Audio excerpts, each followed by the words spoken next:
You are listening to the Bright Life Podcast, all about ways to stay inspired, chase your dreams, and find more gratitude in the highs and lows of the journey. I'm your host, Jessica Johnson.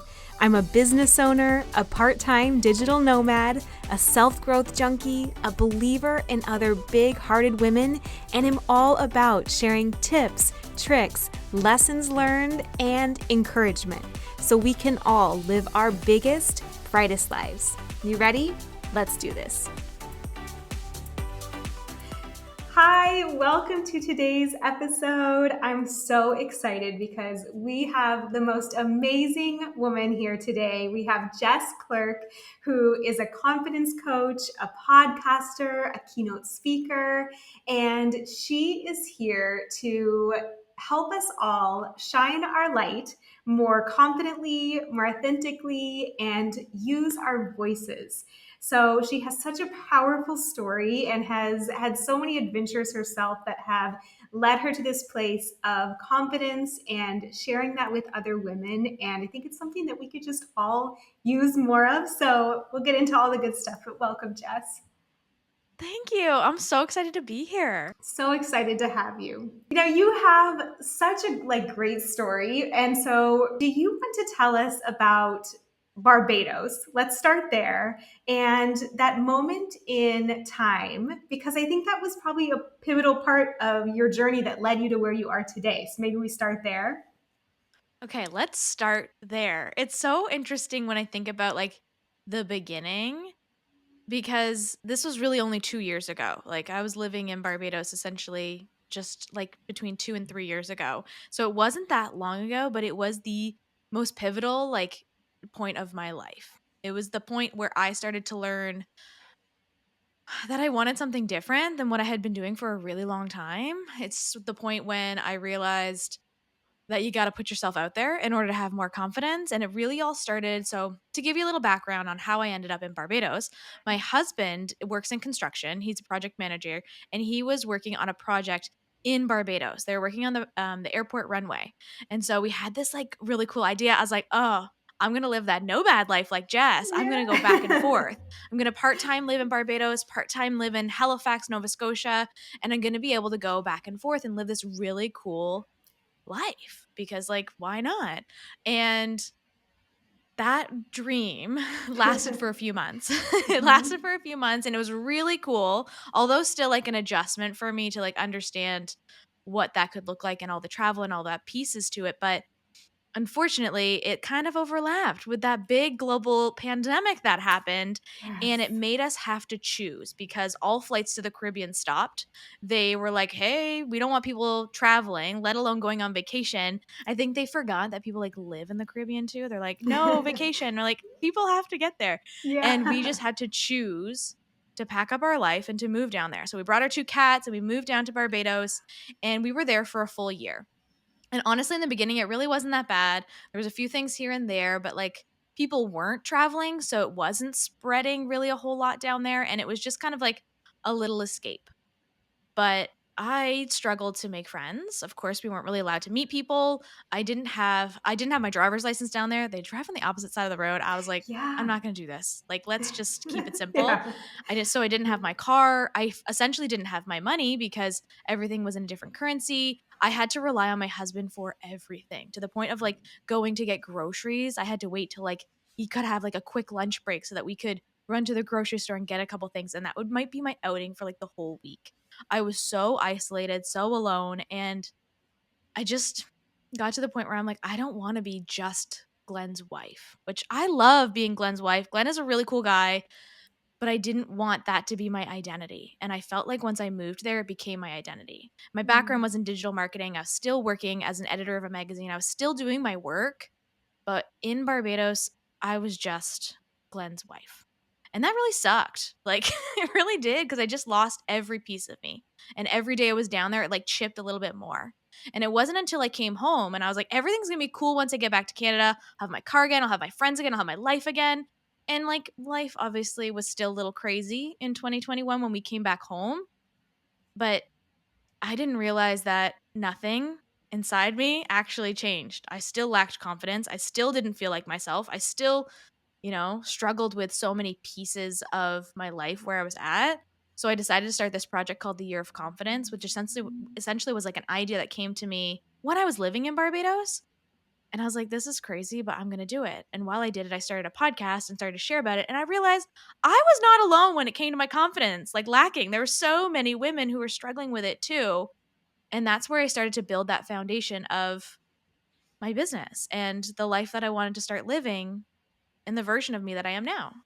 I love what you said about how you almost had this idea that if you could just get somewhere else, like back to what you knew or to another location, that then things would be different. But what you realized is it's kind of an inside job to some extent, right? There is a lot of discomfort in being outside of your home and all of your routine and losing every little piece of what makes you independent and free. But there was an element of it of, oh, this is something that I'm going to have to do wherever I am. So, what are some of the things that you did in that year of confidence? What is a year of confidence? What does that mean to you? Oh, such a great question because essentially it's a project that I made up. I made it up. People are like, where'd you get this idea? I made it up. But I did read the book The Year of Yes by Shonda Rhimes, which inspired me to say yes to more things. So I do think So it's like a good. spin-off of that aspect. So I did start saying yes to things that I would normally say no to. I'm an introvert. I like to be at home in my pajamas. I started saying yes to different opportunities. An event would pop up and I'd be like, I don't want to go to that, but maybe I should try it, or stepping out of my comfort zone with challenging myself to like not drinking for long periods of time. The things that I had been numbing with when I was living in Barbados, maybe taking a step away from some of those things. My phone, TV, all of that stuff. And it was never like 100% cold turkey kind of thing. Like I would still obviously use my phone, but just like having better boundaries with myself with some of these things. Adding things in like moving my body, which honestly I was pretty consistent at. It was like the only thing I was consistent at in Barbados. I would move my body quite regularly because it's all I could do. But I, add things in like saying yes to things, taking some things out that wasn't feeling like me anymore or might have been holding me back from that. And every month I would have a focus. And even in this whole year, because I think oftentimes we think 30 days to a better me, which of course you can make some progress in 30 days. But imagine giving yourself like a whole year where you could really just like, I don't know, work with yourself, pivot, Yeah. change, try new things. So every month I would have a different focus. And even in that time, we bought and renovated a home, and it like was like a very busy year, but I never gave up on small core foundational pieces. Yeah, like getting, more mindful and spending time with myself and figuring out who I am and what I liked, and maybe running, which was an activity I hadn't done in a long time, and just like stepping back into that with the focus and the intention being of me and my confidence. Yeah. And how did you structure it so you could stay consistent? Because it's one thing to do something for a few weeks or 30 days, like you mentioned. But I think one of the most interesting parts about this is you gave yourself a year to really lean into it and to explore all different kinds of things. So, was there a trick that you used for staying consistent, or was it this gentle, just returning back to that theme over and over again? Oh, I think the trick that I did to myself was just making it really simple. I think a lot of the time we overcomplicate things. We tell ourselves, like, if you think of a project like 75 hard, right? It's two workouts, it's one indoors, one Yeah. outdoors, doesn't matter what the weather is, all these things. Sticking to that for 75 days that's wild. Like, kudos to the people who do that. I've tried it many times. It does not work for me. But this was Mhm. so simple and so small that it just became effortless. And I also did not beat myself up if things did not happen. So, especially in that season when we were fully renovating a house, like crazy, doing all the things, very busy, instead of being a jerk to myself and saying, you're not doing enough, you suck, that's not going to help your confidence. I decided to just give myself grace and flow with it and pick tasks that I could do. Maybe that's reading a couple pages in a book or listening to a podcast on my walk or getting out for a walk. These simple things just helped me to stay going forward. And it never once was like, hey, you didn't do that thing yesterday, you suck. It was very much a very simple process of, oh, well, this is the thing that I need today for my confidence. We're going to move in that direction. And it's interesting because when I got to the end of a year, again, we think like a year is so long. It's really not. When I got to the end, I was like, oh, I am not fully confident yet. Like, we got to go into a year 2.0. Like, what can I keep doing? Or what can I, like, how can I build my confidence a bit more? And that's what I've been helping other women do now too, is just like to build those foundational pieces for their own confidence and try new things. Yeah. So let's talk about that. Like, what are some small steps that you have found would like are the most transformative or would be the most helpful for anyone who's like, okay, I want to do something like this or I want to build my confidence. Where can they start? I would start with asking yourself, what do you need? And maybe you're listening to this and you're like, Jess, that's why I'm coming to you. I don't know what I need. And I see you. Okay. I see you. But try to get to that layer. What's the piece of you right now? Where is the area in your life where you're lacking confidence too? Like if you look at a wheel, like wheel of confidence is what I like to call it, and there's these different areas in that wheel, like finance or relationships or your mom life or all of these different pieces. You might be super confident in your finances. So good. Numbers are your thing. You love it. But maybe being a mom, you're not as confident in it and you really struggle in that. Or maybe in your relationships or maybe at work. That's one thing that I've learned a lot is some people are really good at work and maybe not so great at home in their confidence and vice versa. Feel so confident at home, but at work they struggle to speak up. They struggle to, be their confident version of themselves. And so once you start to determine that, that's going to help you to pick that task. So let's say it is the work life. Well, maybe once a week you start using your voice a little bit more. You start actually saying what's on your heart. Or you're just around a bit more. That is like a habit in itself. Just to be in the room with the people instead of Yeah. hiding in the corner, like that is a huge step for your confidence. Maybe you struggle in that confidence area of your physical body. So maybe it's finding new clothes. Like, hey, you want to update your closet.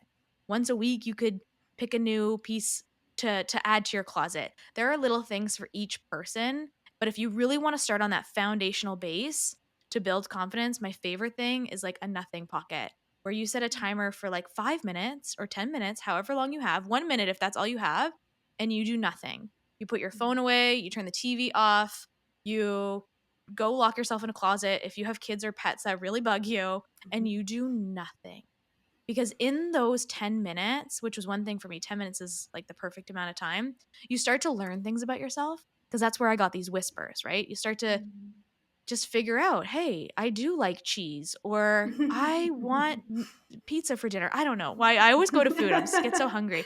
I always But go to that's pizza too. where, right? Yeah, of course it's pizza. Yeah. So, like, really just starting to do nothing. Because if you're a person and the ideas only come to you in the shower or when you're driving your car, it means you're not being still enough because those are the only times that, like, you have to focus on something, right? Yeah. You don't have your phone in your hand, you're driving a car, all the things. So, start there and then listen to those things that come through and then go into Mhm. those like, oh yeah, I'm going to update my closet, or I'm going to start to speak up more at work, or I'm going to put my phone down more, or cut out alcohol and be present with my family. Like Mhm. really just you'll start to learn those things about yourself when you get still. Yeah, I love how you say that because you mentioned that um, by asking yourself, what do I need? An answer usually arises. And then also creating those pockets of stillness. Is that what the term that you used? Yeah, Pockets I of call it stillness? a nothing pocket where A you just nothing like do pocket. nothing.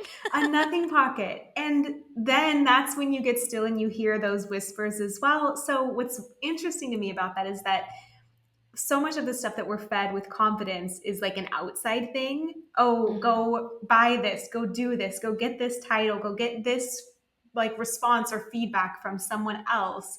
And everything you're pointing to is an internal thing. Was that something that surprised you? Or is there something else along the journey that surprised you or surprises a lot of your clients? That Oh, yeah. No, actually, you're so right. It's an internal thing. And I think I learned that too when I came home and I realized like nothing changed and I have to, be here with myself. Because if I'm not here with myself, like, how am I going to be confident? If I don't know myself, how could I show up into a meeting and be confident? Like, you have Mhm. to know these things. And that was like the most surprising thing was like a lot of women don't know if I say, like, hey, tell me about you. Oh, like I know that question sucks. We all hate answering it. But a lot of people are just like, hey, I am so and so. I'm a mom, or I'm a nurse, or I'm a teacher, or I'm a wife. And they forget those pieces about themselves. Like, hey, this is like how I like my coffee order. And my favorite thing to do on the weekend is Mhm. to knit with my cats, or like these things about ourselves that we don't know. Or like when it's your birthday, this is a big one. I always ask people, like, if it's your birthday tomorrow, how would you celebrate? And I'm like, oh, I don't know. You don't need to celebrate me. Don't bother, right? What if it was your birthday and I wanted to celebrate you? What kind of cake do you want? What would you want to Yeah. do? Where would you want to go eat? How would you want to celebrate? Would you want to sit down dinner? Would you want to be alone?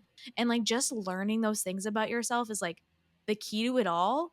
And so it's so much internal work, but that was probably the most surprising thing was that we don't know ourselves. And that's why we Hmm. don't have confidence. We don't know how to answer the question. Like we're just like, "Oh, don't Ah. bother. It's just me." Yeah. We're But so like used you to matter. camouflaging or molding around everyone else that when it comes down to it, we're like, I don't know who this person is. And therefore, you almost don't know who to stand up for because you're like, Yes. what am I about? What do I like about myself or believe is, valuable regardless of what you say or you say or you say or you want me to do? Yes, but you could do it for your partner, you could do it for your kids, you could do it for your best friend. Like if Yeah. I asked you right now how your BFF wants to have her birthday, you'd be like, "Oh, I know exactly where we're So going." Or true. if you were picking up coffee for your friend, like you would know exactly what to order. But you can't do those things for yourself. Like that is what we Hmm. have to change. Because that's how we can communicate to other people too what we need and what we want is by knowing. So like just say what you want, figure it out and Yeah. say it because that's going to help us to be collectively like a better society. If I know what Jess wants in her coffee, like I can pick it up for her. Yeah. Yeah, and so maybe you even answered my next question. Maybe that's the secret. But what I was thinking about is for anyone who's listening, thinking, okay, like I want to build confidence, but maybe they feel like so the opposite in some areas from what they think that they should be, or what society tells them they should be, or what they see in the magazines, or whatever. So it's almost like for that listener, how does she access that confidence for a trait or a desire of hers that's so different from what everyone else is telling her she should want or should be? Oh, yeah. Oh, yeah. That one's hard, right? Because we Hmm. do live in this like box society that tells you that you should be one way. And I know we talked about that this Jess was on my podcast. We talked about the unconventional life and living life very differently and it being hard, really hard to step out of that box and to do it a different way because the generation before us and society is very judgmental in doing it your way. So I would just again figure out what it is that you want and what that thing is. And if it's very different than what society tells you, do you really want it? Like get really clear. Because that was a big thing for me. Is like, okay, I think I want this. And it's okay to think it and to try it out, but like, do you want this? And if it's yes, I want you to stand freaking firm in that belief and start to live that life. Like, start to just dabble in it a little bit, even if it's a Google search or signing up for a pottery class or buying the RV that you can go live in under the river wherever you want to go. I tried to convince my husband to do that. He said no. So, like, lean into like trying things and feeling it out, but you need to stand firm in it because you are going to get questioned like a lot all the time. People are going to judge you all the time. But if you know yourself at a core, like authentically, this is who you are, it's just going to make it a little easier because you can be like, hey, I do want to live in a van by the river. It's just who I am, you know? And I'm Like I'm like, sticking cool. to it. Yeah. Because if you can stand in it confidently, people will question you less. They're like, Yes. okay, you thought it through. Cool. Weird, but cool. You do you. That's one thing Yeah. I noticed. Once I started to be like stand firm in who I am, it made it easier for people to like adjust to it.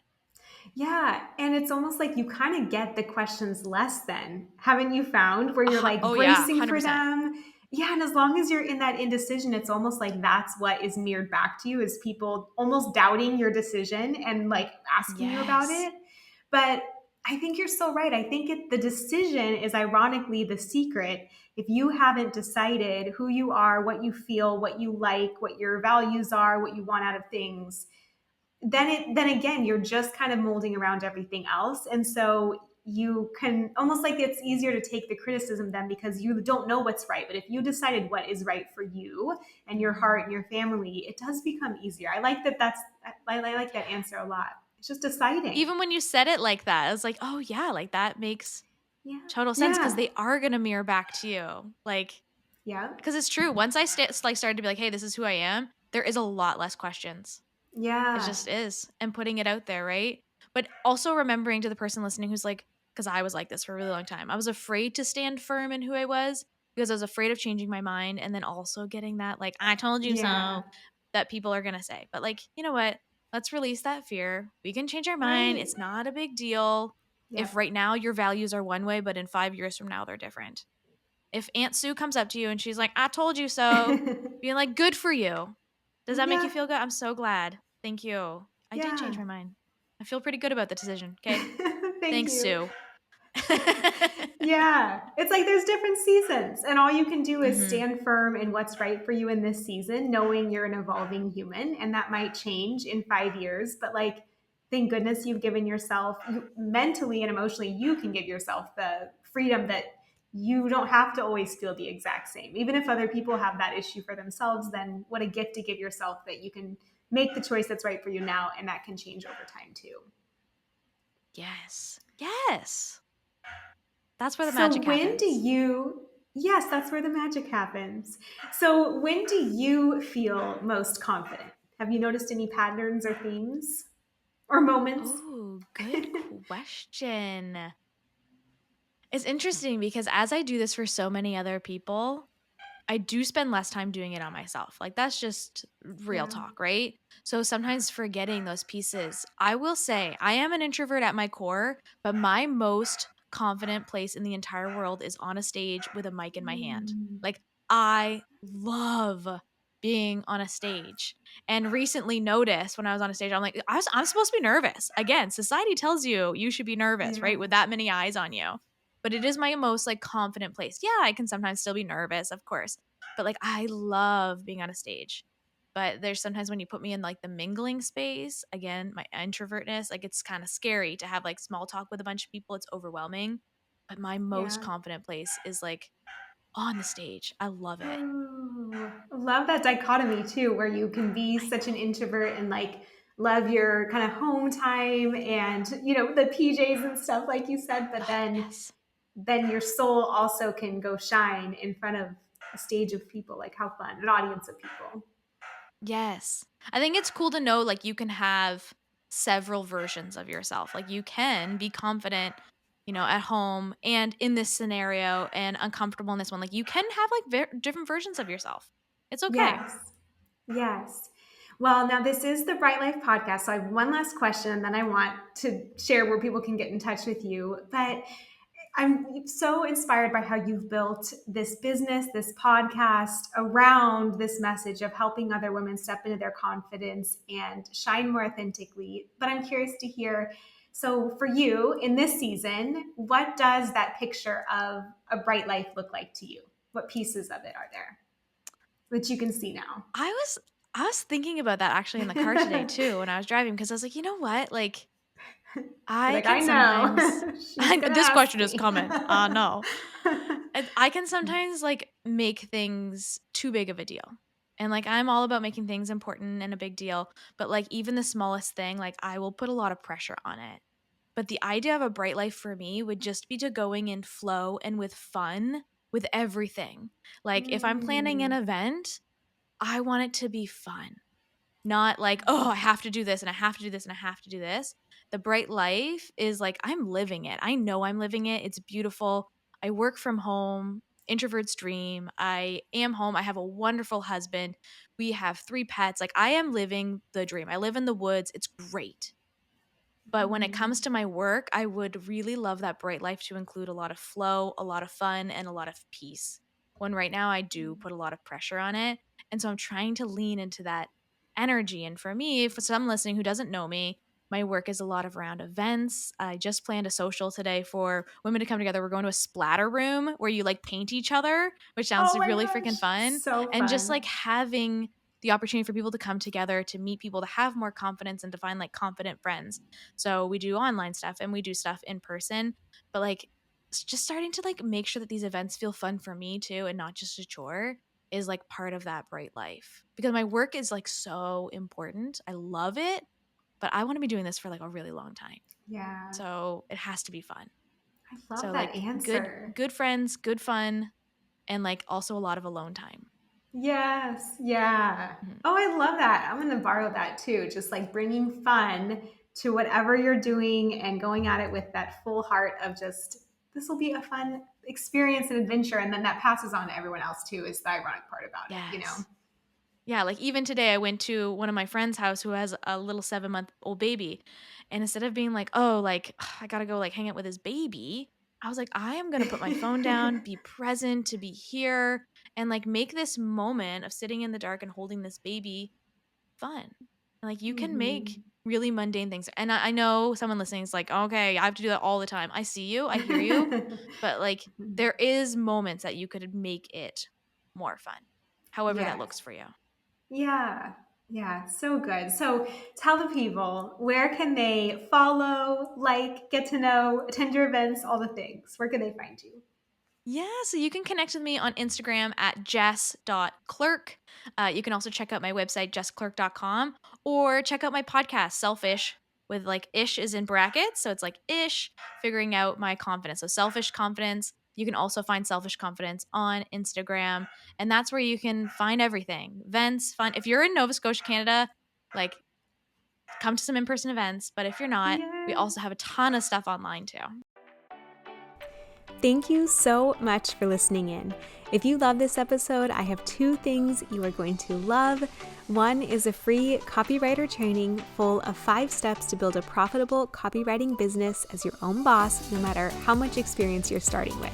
Copywriting is what took me from a 9-to-5 to freedom as my own boss, to travel, choose my schedule, replace my corporate income, and have time to work on creative projects like this podcast. And I'd love to give other women the same opportunity. Another, of course, is my book, Your Bright Life. You can find it on Amazon or Audible, where I narrate the audiobook, so it's kind of like a podcast in book form. All of these things are in the podcast show notes. Thank you again for listening. I appreciate you and your review so much, and I'll see you back here next Thursday.